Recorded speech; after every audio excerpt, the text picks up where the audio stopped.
ঢাকায় সিনেমার চিত্রনায়িকা পরীমণি কাজের থেকে ব্যক্তিগত জীবন নিয়ে বেশি আলোচনায় থাকেন। বিশেষ করে ভক্তদের কাছে নিজের কিছুই আড়াল করেন না তিনি। ফলে ভক্তদেরও রয়েছে ব্যাপক কৌতূহল। এবার নিজেই তার ক্রাশের নাম জানিয়ে আবারও এসেছেন আলোচনায়। বিস্তারিত ডেস্ক রিপোর্টে। একাধিক প্রেম ও বিয়ে নিয়ে বরাবরই আলোচনায় চিত্রনায়িকা পরীমণি। সঙ্গী পাল্টে সহসাই থামেননি পরী, যা কারোরই অজানা নয়। এবার এক সাক্ষাৎকারে পরী জানালেন তার জীবনের সবকিছুর প্রথম নিয়ে। সামাজিক মাধ্যমে ছড়িয়ে পড়া ভিডিওতে উঠে আসে তার বিস্তারিত,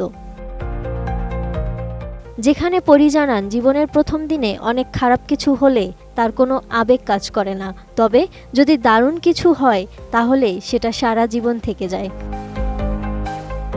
এ সময় পরীর কাছে তার প্রথম ক্রাশ, প্রথম প্রেম, প্রথম আয় এবং প্রথম ছবি মুক্তি পাওয়ার অনুভূতি সহ নানান বিষয়ে জানতে চাওয়া হয়।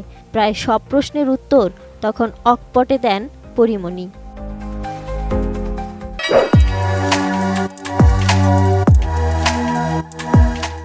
প্রথম ক্রাশকে জবাবে পরী বলেন, ক্রাশ রণিত রায়। বলে রাখা ভালো, পরীমণি সেই রণিত রায়ের কথাই হয়তো উল্লেখ করেছেন, যিনি একজন ভারতীয় অভিনেতা, আদালত সিরিজের ক্যাডি পাঠক হিসেবেও যার পরিচিতি রয়েছে।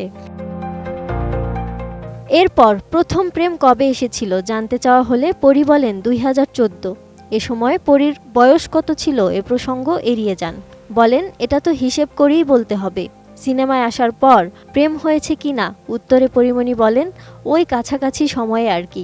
সাক্ষাৎকারে আরও জানান তার জীবনের প্রথম আয় ছিল মাত্র 21,000 টাকা। প্রথম কবে ছবি মুক্তি হয় তখনকার অনুভূতি নিয়ে পরী বলেন, একটা অন্যরকম জোশ ব্যাপার ছিল। পরী তখন আউটডোরে ছিল একটা সিনেমার শুটিংয়ে। তার কো আর্টিস্ট শাকিব খান ছিল বলেও স্মৃতিচারণ করেন পরী। এরপরে ওই সময়ে ওই সেটে থাকাকালীন তার সিনেমা রিলিজ হয়। সেদিন শাকিব খান তার কাছে নিজের অনুভূতি জানতে চেয়েছিল। পরীমণি হাসতে হাসতেই সেই উত্তর দিয়েছিল। পরীমণি আরও বলেন, তখন হার্টবিটটা বেড়ে গিয়েছিল। কবে নিজেকে বড় পর্দায় দেখব, কবে ঢাকায় আসব, সব মিলিয়ে একরকম ভালো লাগা, একরকম এক্সাইটমেন্ট, একরকম নার্ভাসনেসও লাগছিল তখন।